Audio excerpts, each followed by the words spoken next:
अस्सलाम वालेकुम, मैं हूं रज़ा मेकियान। आप देख रहे हैं IR की न्यूज़। आइए जानते हैं आज की कुछ अहम अपडेट सदीक जान साहब से। मोहम्मद नवाज शरीफ जो है वो पूरे इसरार तौर पर बड़े मशकूक अंदाज में अचानक जो है वो पाकिस्तान छोड़कर चले गए हैं और लंदन रवाना हो गए हैं। इसकी मुमकिन वजूहात क्या हैं? अचानक मियां नवाज शरीफ क्यों इस तरीके से पाकिस्तान से चले गए हैं? क्योंकि इससे पहले आपको पता है कि मरी के अंदर होने वाली जो मीटिंग्स हैं उनके हवाले से बड़ी मुतज़ाद खबरें आती रहीं।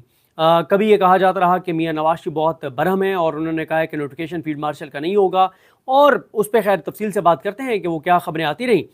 लेकिन पहली चीज़ तो ये है कि आप अंदाज़ा लगाएं कि एक तरफ मुल्क में 1 करोड़ लोग सैलाब से मुतासर हैं और मियां नवाज शरीफ ने जो है वो इस निज़ाम को इस बुनियाद पर सपोर्ट किया कि ठीक है, मैं आपके साथ सौदेबाजी करने को तैयार हूँ, बस मेरी शर्त यह है कि मेरी बेटी को वज़ीर आला बना दें। और वो बेटी जिसके साथ कोई तजर्बाकार टीम नहीं है, वो अपनी चंद सहेलियों के साथ मिलकर 13 करोड़ के सूबे को चला रही है। पंजाब में इस वक्त करोड़ों लोग मुतासर हैं सैलाब से, लाखों लोग पानी के अंदर पानी से की वजह से वो अपना घर बार छोड़ के सड़कों के ऊपर हैं, खैम बस्तियों में हैं।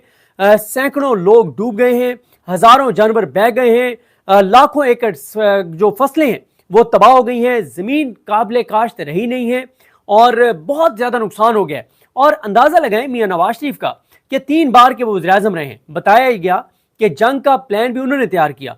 होना तो ये चाहिए था कि जनाब आप बैठ के प्लान करते, आप सुपरविजन करते, आप सुपरवाइज करते सारे जो इस वक्त रिलीफ की एक्टिविटीज़ हैं, जो इस वक्त रेस्क्यू की एक्टिविटीज़ हैं। आप 3 बार के वज़ीर आज़म रहे हैं, आप वज़ीर आला पंजाब रहे हैं, आपने इस निज़ाम से सौदा करके और आपने ये हुकूमत ली। और मैं इत्तफाक करता हूँ मुफ्ती इस्माइल साहब से कि आज पाकिस्तान की जो भी तबाही और बर्बादी है उसका सबसे ज्यादा अगर कोई शख्स जिम्मेदार है तो वो मियां मोहम्मद नवाज शरीफ है। अगर मियां मोहम्मद नवाज शरीफ 8 फरवरी को इनकार कर देते कि मैंने फॉर्म 47 की हुकूमत नहीं लेनी, तो आज मुल्क के अंदर ये हालात ना होते जो इस वक्त हालात हैं। खैर, मियां नवाज शरीफ एक तो यह है कि एक ऐसे मौके के ऊपर जब सैलाब जदगान के पास उनको जाना चाहिए था, वो जनाब रवाना हो गए हैं लंदन। दूसरा इसमें है कि आप अंदाजा लगाएं कि लोग डूब रहे हैं, उनको निकालने के लिए कश्तियां नहीं हैं, उनके पास खाने के लिए उनके पास खाने के लिए रोटी नहीं है, उनके पास पीने के लिए पानी नहीं है, उनके पास इलाज के लिए अद्वियात नहीं है, डॉक्टर्स नहीं है। और दूसरी तरफ मियां नवाज शरीफ जो हैं वो अपना चेकअप कराने, रूटीन का चेकअप कराने लंदन चले गए हैं। ये लोग, इनको हुक्मरानी पाकिस्तान में चाहिए, इनको इक़्तिदार पाकिस्तान में चाहिए, इनको, और जिससे वोट लेकर ये इक़्तिदार में आना चाहते हैं उनके टैक्स के पैसों से ये ट्रैवल करते हैं। क्योंकि मियां नवाज शरीफ बताए ना उनका सोर्स ऑफ इनकम क्या है, अगर वो अवाम के टैक्स के पैसों से नहीं ट्रैवल कर रहे। आज तक मियां नवाज शरीफ ने हिसाब नहीं दिया कि जो लंदन वाले फ्लैट्स हैं पैसा कमाया कैसे, बाहर भिजवाया कैसे। दूसरी बात यह है कि मियां नवाज शरीफ साहब जो हैं उनको जहां पे जिस मुल्क में हुक्मरानी चाहिए उस मुल्क के डॉक्टर से इलाज तक नहीं करवाना चाहते, और इलाज करवाना चाहते हैं लंदन से। औलाद लंदन में, असासे लंदन में, जदादें लंदन में, मफाद लंदन में, इक़्तिदार पाकिस्तान में चाहिए। क्या बात है, क्या कहने। खैर, मियां नवाज शरीफ जो है, मैंने जिस तरह से आपको अर्ज किया कि खामोशी के साथ गए हैं, अचानक गए हैं और बड़े पुरस्कार तौर पे गए हैं। इससे पहले जो स्टोरीज आ रही थी, फ़हीम अख्तर मलिक साहब ने जो स्टोरी ब्रेक की, असदुल्ला खान साहब ने जो स्टोरी ब्रेक की कि मियां नवाज शरीफ इस वक्त एक खुद साख्ता जो है वो एक उसमें थे, कैद में थे। खुद साख्ता तो नहीं कह सकते, बल्कि क्योंकि उनकी पार्टी के आम लोग ये कहते हैं कि वो उनको इजाज़त नहीं थी किसी से भी मिलने की, कहीं और से अप्रूवल आती थी कि उन्होंने किससे मिलना है। यहाँ तक कि शहबाज शरीफ साहब से भी मुलाकात करने के लिए उनको कहीं और से इजाज़त लेनी पड़ती थी। और ये मामला जो हैं वो उस वक्त ज़्यादा ख़राब हुए, उस वक्त मामला ज़्यादा गड़बड़ हुए जब पिछले दिनों में खबरें आना शुरू हुई। और खबरें क्या आना शुरू हुई कि जनाब मियां नवाज शरीफ जो है वो नहीं मान रहे नोटिफिकेशन के हवाले से। अच्छा, नोटिफिकेशन वाले मैं पहले भी बता चुका हूँ कि नोटिफिकेशन वाले मामले के ऊपर कन्फ्यूजन क्या है। एक तो नोटिफिकेशन वाले मामले पे कन्फ्यूजन ये थी कि नोटिफिकेशन वाले मामले पे कन्फ्यूजन ये थी कि कानून साजी तो हो गई है, कानून साजी ये हुई कि जिसके मुताबिक कहा गया कि अब जो है वो मुद्दत मुलाजमत जो है वो किसी भी आर्मी चीफ की वो 5 साल के लिए होगी, वो 3 साल के लिए नहीं होगी। क्योंकि इससे पहले जो एक मुद्दत मुलाजमत थी वो 3 साल के लिए थी।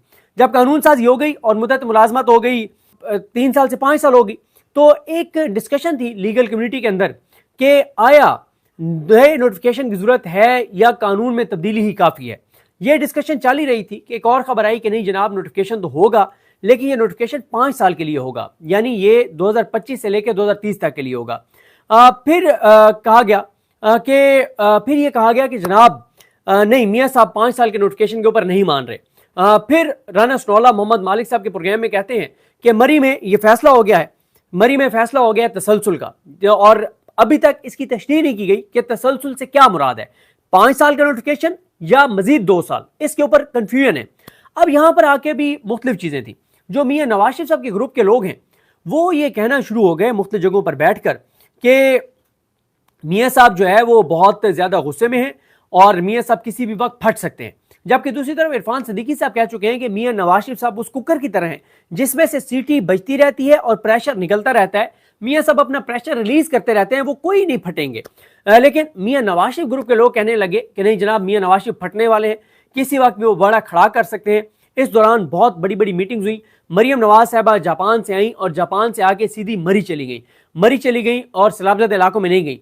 फिर उसी मीटिंग से जो मैंने आपको बताया कि खबर आई थी कि जनाब तय ये हुआ है कि तसलसल होगा, लेकिन अभी तक तसलसल से मुराद क्या है, मजीद 2 साल या मजीद 5 साल, इसके ऊपर अभी तक जो है वो मुकम्मल तौर पर खामोशी है। जब नोटिफिकेशन आएगा तो फिर ये पता चलेगा कि आया वो 2 साल के लिए है या 5 साल के लिए है, फिर चीजें क्लियर होंगी।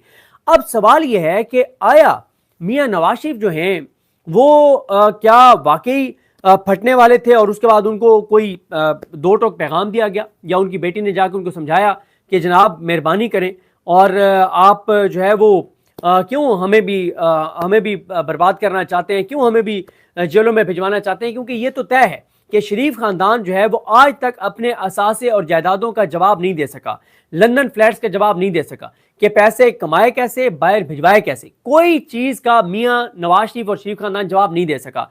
तो ये जो कहा जाता है ना कि मियां सब फट पड़ेंगे, भी क्यों फट पड़ेंगे? मियां नवाज शरीफ अपनी सीट हार गए थे, अपनी दोनों सीटें हार गए थे, डॉक्टर यास्मीन राशिद साहबा से हार गए थे, मरियम नवाज साहबा मेयर शराफत से हार गई थी, शहबाज शरीफ अपनी सीट हार गए थे, हमजा शहबाज अपनी सीट हार गए थे। आप 17 सीटर पार्टी हैं, आपको इक़्तिदार पे मुसल्लत कर दिया गया, आपके करप्शन लूट मार के केसेस खत्म कर दिए गए। नवाज शरीफ जब पाकिस्तान वापस आए थे वो इश्तिहारी थे, फरारी थे, मफरूर थे, भगोड़े थे, पाकिस्तान के इदारों को मतलूब थे।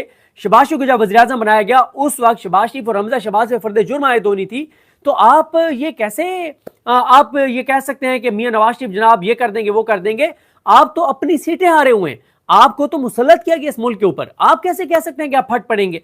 लेकिन अगर तो मियां नवाज शरीफ साहब जो हैं वो वाकई उन्होंने नोटिफिकेशन के ऊपर कोई एंकी फेंकी की है, फिर तो ये तय है कि मियां नवाज शरीफ को बहुत सख्त मैसेज दिया गया होगा और शायद मियां नवाज शरीफ को बाहर भेजा गया हो कि शायद मियां नवाज शरीफ साहब को जो है वो ये कहा गया हो कि मियां साहब आप निकल जाएं इससे पहले कि आपके ऊपर वो जो हमारे दोस्त शफकत अली कुरैशी कहते हैं कि रंदा फिर जाए। तो नाजरीन, ये थी आज की अहम अपडेट्स जो आपने जानी सदीक जान की ज़बानी। इसी के साथ अपने मेजबान रज़ा मेकिन को इजाज़त दीजिए। अल्लाह हाफिज।